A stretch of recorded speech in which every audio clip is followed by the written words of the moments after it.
दोस्तों, मेरे चैनल मेरी कहानी सुनो में आपका स्वागत है। आज मैं आपके लिए सिंहासन 32 की 32 कहानियों में से तीसरी कहानी लेकर आई हूँ। इसे सुनाने के पहले यदि आप चैनल पर नए आए हैं तो चैनल को सब्सक्राइब कर वीडियो को लाइक व शेयर कर दें। चलिए शुरू करते हैं। तीसरी पुतली चंद्रकला ने जो कथा सुनाई वह इस प्रकार है।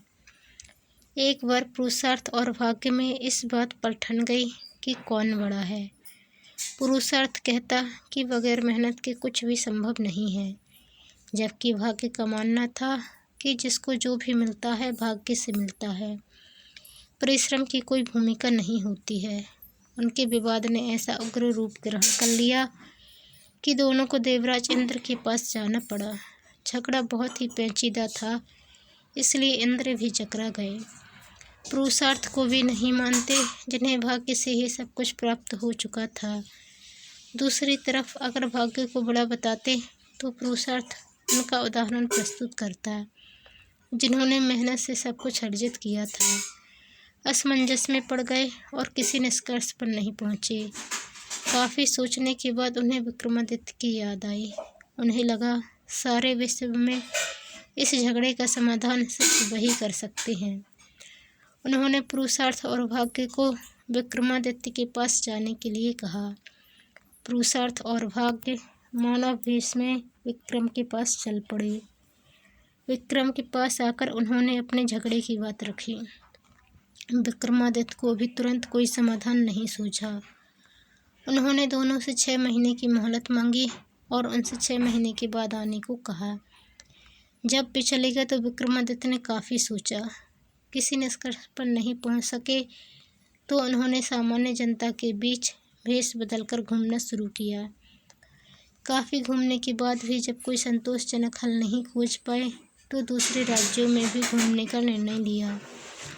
काफ़ी भटकने के बाद भी जब कोई समाधान नहीं निकला तो उन्होंने एक व्यापारी के यहाँ नौकरी कर ली। व्यापारी ने उन्हें नौकरी उनके यह कहने पर दी कि जो काम दूसरे नहीं कर सकते हैं वे कर देंगे। कुछ दिनों बाद वह व्यापारी जहाज पर अपना माल लाद कर दूसरे देशों में व्यापार करने के लिए समुद्री रास्ते से चल पड़ा। अन्य नौकरों के अलावा उसके साथ विक्रमादित्य भी थे। जहाज कुछ ही दूर गया होगा कि भयानक तूफान आ गया। जहाज पर सवार लोगों में भय और हताशा की लहर दौड़ गई। किसी तरह जहाज एक टापू के पास आया और वहां लंगर डाल दिया गया। जब तूफान समाप्त हुआ तो लंगर उठाया जाने लगा, मगर लंगर किसी के उठाए न उठा। अब व्यापारी को याद आया कि विक्रमादित्य ने यह कहकर नौकरी ली थी कि जो कोई भी न कर सकेगा वे कर देंगे। उसने विक्रम से लंगर उठाने को कहा। लंगर उनसे आसानी से उठ गया। लंगर उठते ही जहाज ऐसी गति से बढ़ गया कि टापू पर विक्रम छूट गए। उनकी समझ में नहीं आया क्या किया जाए। द्वीप पर घूमने फिरने चल पड़े। नगर के द्वार पर एक पट्टिका टंगी थी जिस पर लिखा था कि वहां की राजकुमारी का विवाह विक्रमादित्य से होगा। वे चलते चलते महल तक पहुँचे। राजकुमारी उनका परिचय पाकर खुश हुई और दोनों का विवाह हो गया। कुछ समय बाद वे कुछ सेवकों को साथ ले अपने राज्य की ओर चल पड़े। रास्ते में विश्राम के लिए जहाँ डेरा डाला नहीं, एक सन्यासी से उनकी भेंट हुई। सन्यासी ने उन्हें एक माला और एक छड़ी दी। उस माला की 2 विशेषताएं थीं। उसे पहनने वाला अदृश्य होकर सब कुछ देख सकता था तथा गले में माला रहने पर उसका हर कार्य सिद्ध हो जाता। छड़ी से उसका मालिक सोने के पूर्व कोई भी आभूषण मांग सकता था। सन्यासी को धन्यवाद देकर विक्रम अपने राज्य लौटे। एक उद्यान में ठहरकर सारे आए सेवकों को वापस भेज दिया तथा अपनी पत्नी को संदेश भिजवाया कि शीघ्र ही वे उसे अपने राज्य बुलवा लेंगे। उद्यान में ही उनकी भेंट एक ब्राह्मण और एक भाट से हुई। वे दोनों काफ़ी समय से उस उद्यान की देखभाल कर रहे थे।